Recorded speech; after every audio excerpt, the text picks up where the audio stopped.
Kia ora, good evening and welcome to Central News for Wednesday the 2nd of July. I'm Anne-Marie Case-Miller. Bay of Plenty Regional Council's Environmental Enhancements Fund, or EEF, opened for applications yesterday. Fund Coordinator Sandy Hohepa says that the fund is open to almost any group or individual that wants some help getting started on a community-based environmental project in the Bay of Plenty. They're especially interested in funding projects that focus on water quality and caring for wildlife and habitats in our streams, lakes, harbours and estuaries, and projects that enable more sustainable use of waste, water, energy and other natural resources. Information about eligibility criteria and an application pack is available through the Bay of Plenty Regional Council. Applications for up to $25,000 will be considered all year round until the fund is fully allocated. Waikato Museum has launched an interactive website to help uncover the untold stories of the men and women of the Waikato during World War I. The website, forustheyfell.org.nz, has been developed to crowdsource information for the major exhibition For Us They Fell, which will open in April 2015. Waikato Museum Director Cherie Meacham says information sourced from the community will complement existing records and information to tell the Waikato story before, during and after World War I. During July, the museum will visit towns across the Waikato and Coromandel to meet the community, demonstrate the website and ask people to share any stories or memorabilia from World War I. The For Us They Fell Roadshow will then finish in Hamilton at the Hamilton RSA and the museum. For more details, see the website waikatomuseum.co.nz. In sport, and Chiefs assistant coach Wayne Smith has worked out that the Chiefs need 9 points from their final 2 games in order to have a chance at making the Super Rugby playoffs. It's a desperate situation for the Super Rugby champions after losing their past 3 matches and sitting last on the New Zealand Conference. If the Chiefs beat the Hurricanes this Friday at Waikato Stadium, they stay in the hunt for a playoff spot, even though they're also at the mercy of other results. However, a loss will end all hope. The game kicks off at 7:40 this Friday night at Waikato Stadium. A Waikato Regional Council staff member with a wide experience of local resource management issues has been appointed to the role of Coromandel Area Manager. Whitianga-based Emily O'Donnell has previously managed harbour and catchment management works and project managed coastal vegetation consents. She's most recently been employed in a relationship manager role with the multi-agency Sea Change Taitimu Taipari project, which involves the council and a range of partners. Ms O'Donnell has also had recent experience with the Council's Resource Management Policy Team, community engagement experience and worked with landowners and local committees. Her appointment takes effect on July the 7th. Time to take a look at the marine forecast now. There's been a gale warning in force for Raglan. You're now expecting a westerly of 20 knots with a very rough sea should ease. Thursday afternoon, that rough sea should become a northerly of 15 knots, changing Thursday night to a southerly of 30 knots. High tide expected at 28 minutes past 1 tomorrow morning. Heading to the Bay of Plenty, a gale warning has been in force for you also. Should ease Thursday morning with a westerly of 20 knots expected and a very rough sea easing. Thursday night become a northeast of 15 knots with high tide at 22:53. Still to come on Central News, we find out about the Young Farmers Fight Night for Charity and talk women in engineering.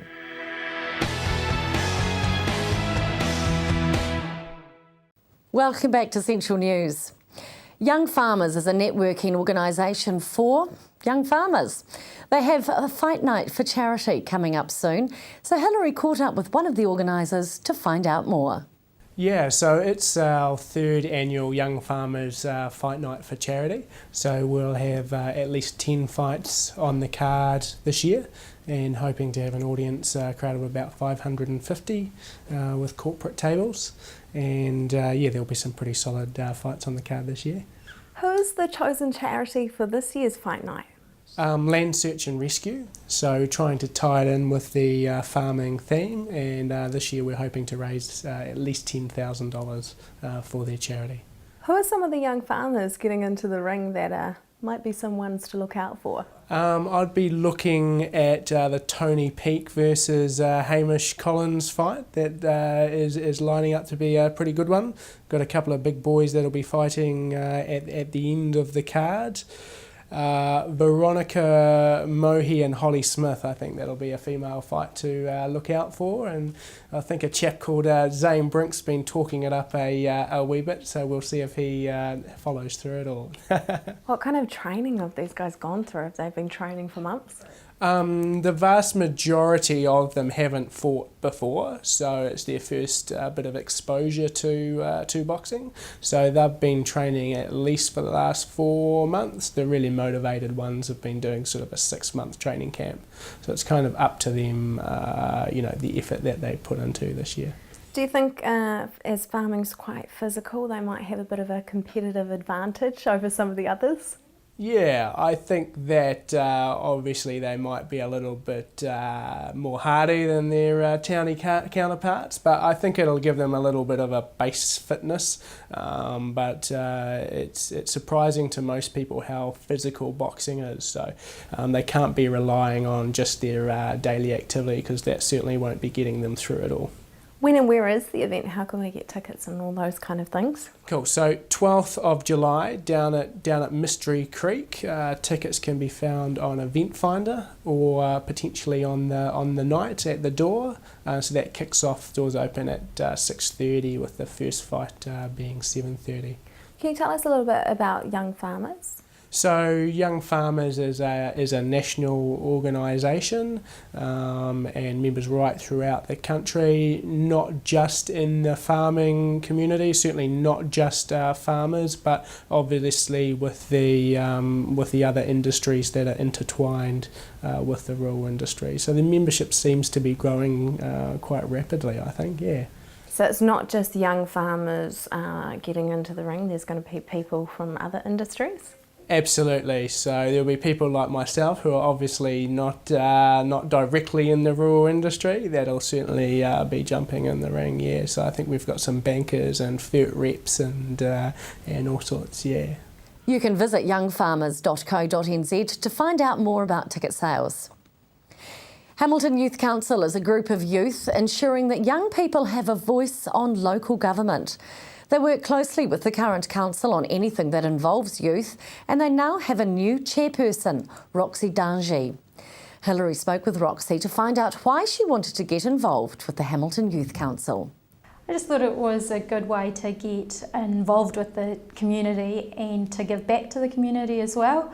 I've lived in Hamilton for most of my life, and I haven't particularly been active in the last few years, so I thought by doing this would be a great way to be involved and to know what's going on as well, and to see how we can better place the youth in our city.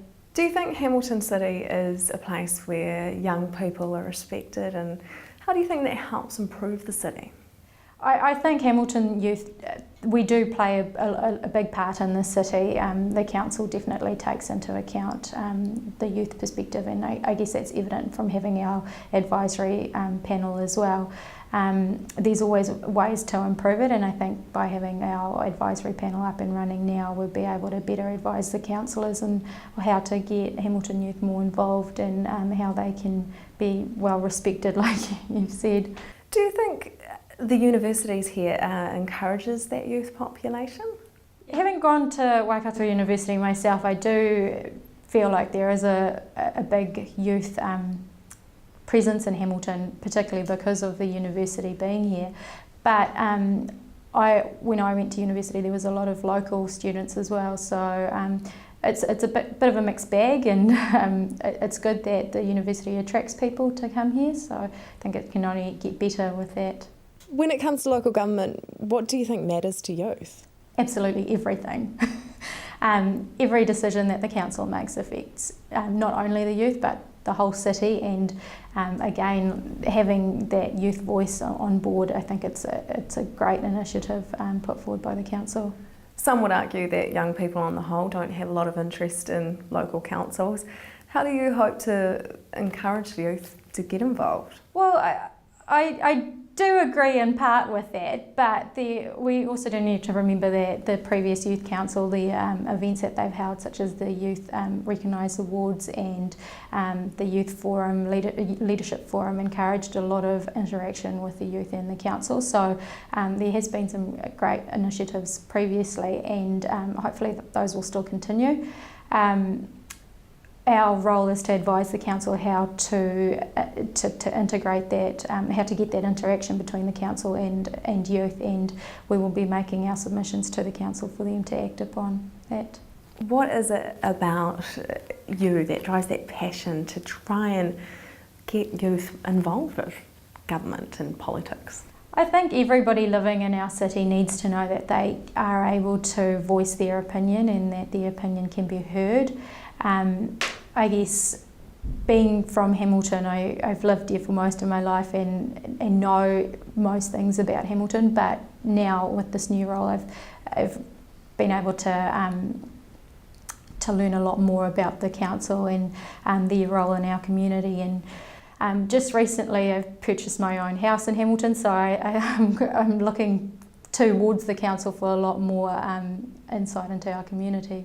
Still to come on Central News, we discover how sci-fi could become reality, and we talk housing affordability in the Bay of Plenty.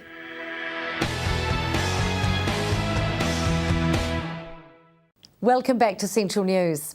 It may seem like science fiction and ideas of another world when people talk about 3D printing and the possibility of printing new organs, but it is very much a reality. Hilary spoke with Professor Kim Pickering of Waikato University about her predictions for the future.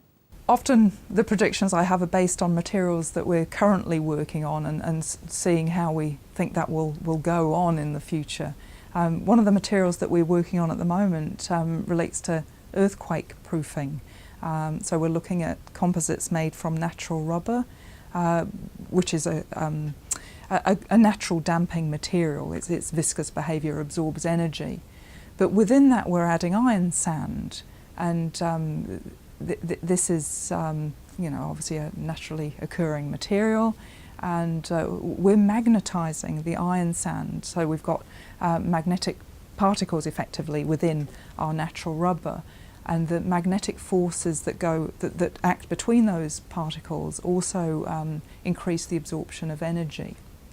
Now, so that's our current state of ability. I can see in the future that what we can do there is kind of smarten up those materials, as in make them smart materials, and so make them responsive to earthquake, say, vibrations that occur, such that they actually change their properties when forces are applied to reduce the impact or reduce the damage that occurs to buildings and other structures. I'm intrigued by this idea of a space elevator. Tell me more. It's certainly not my idea. The idea has been mooted for over 100 years now. Basically the ability to have some elevator that transports things from Earth into space. The current ideas relate to having a cable that goes off into space with a counterweight at the end, so it's sort of like a plumb bob system.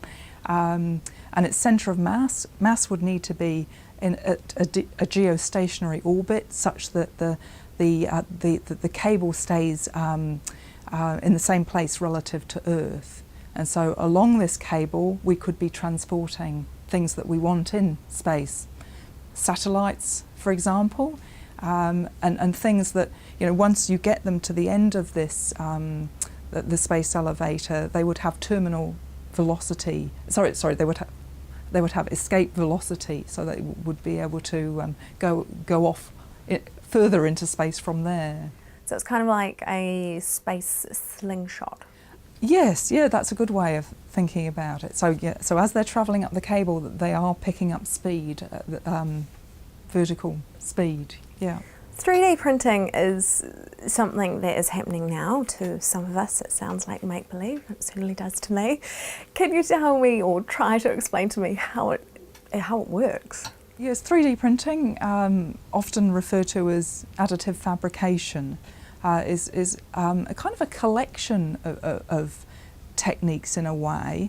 But really, the additive fabrication gives the right idea in terms of you're just putting the material where you want it, rather than, say, doing a machining operation and taking a lump of metal and removing the bits that aren't wanted.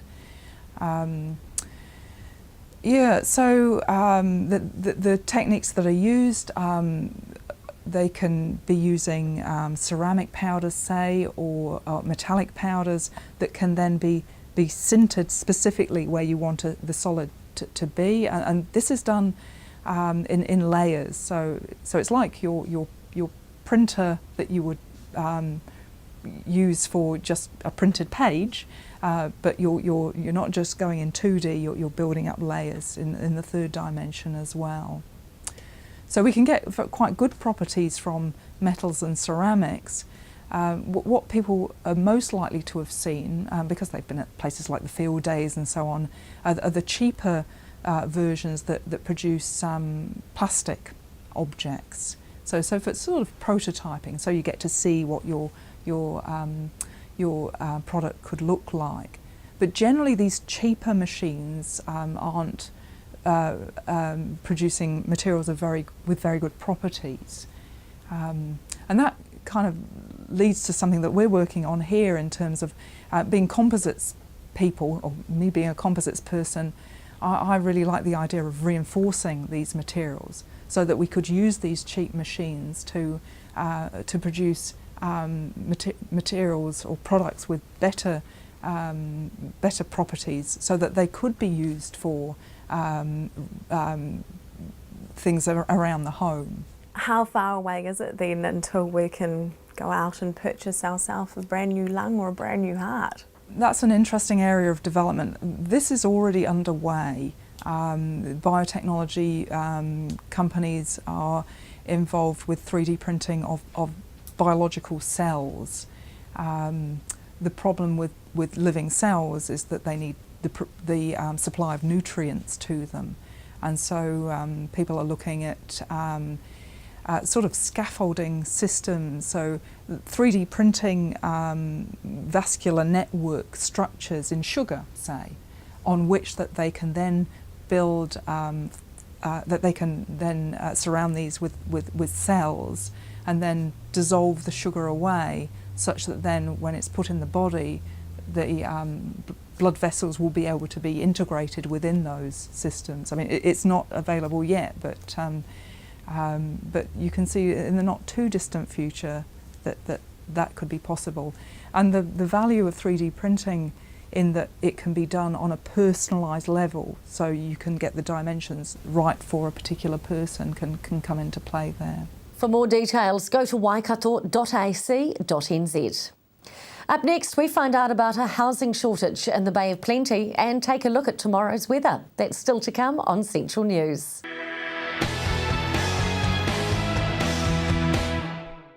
Kia ora, welcome back to Central News.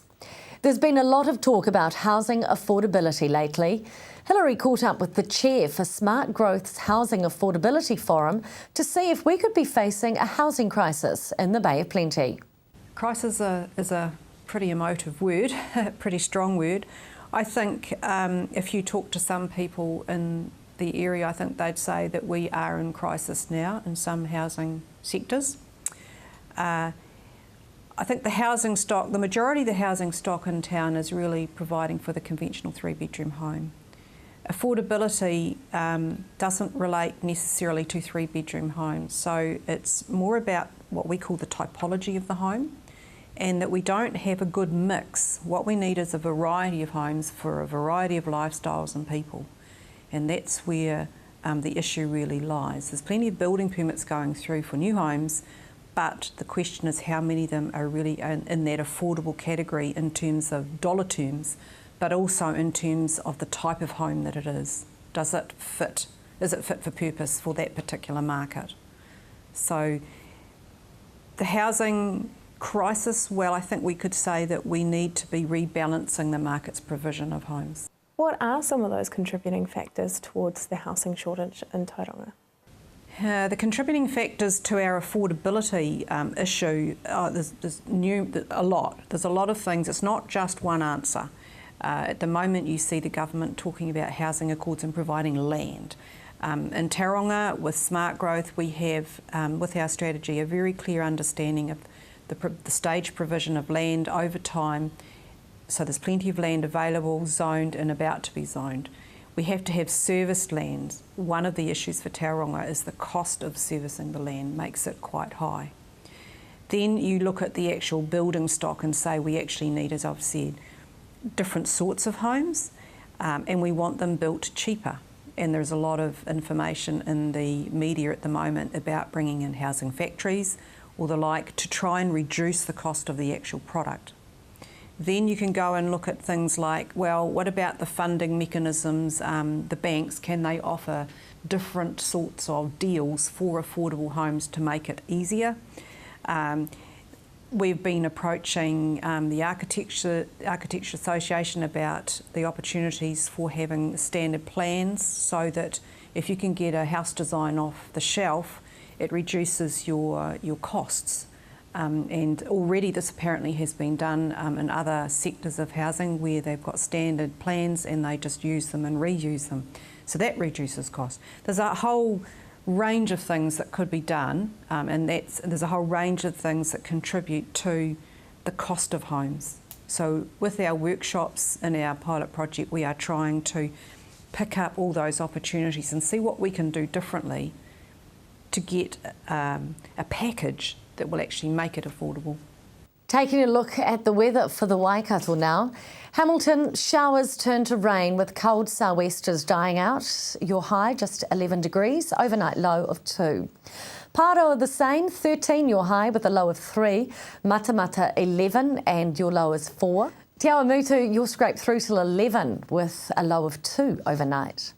Not as cold as Tokoroa though, 9 your high and your low is 1. Wrap up warm. Taking a look at the Bay of Plenty now, and Tauranga expects a mainly fine day with evening rain and a high of 12 degrees, 4 expected overnight.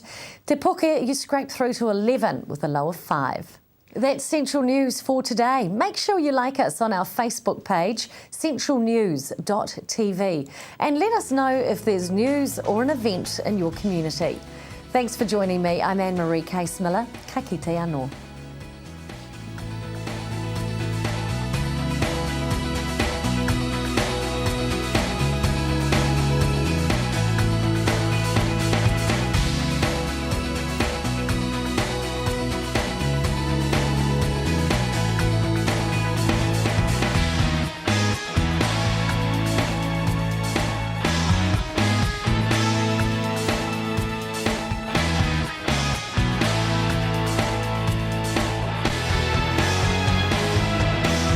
This has been an Alpha Media production, a division of Television Media Group.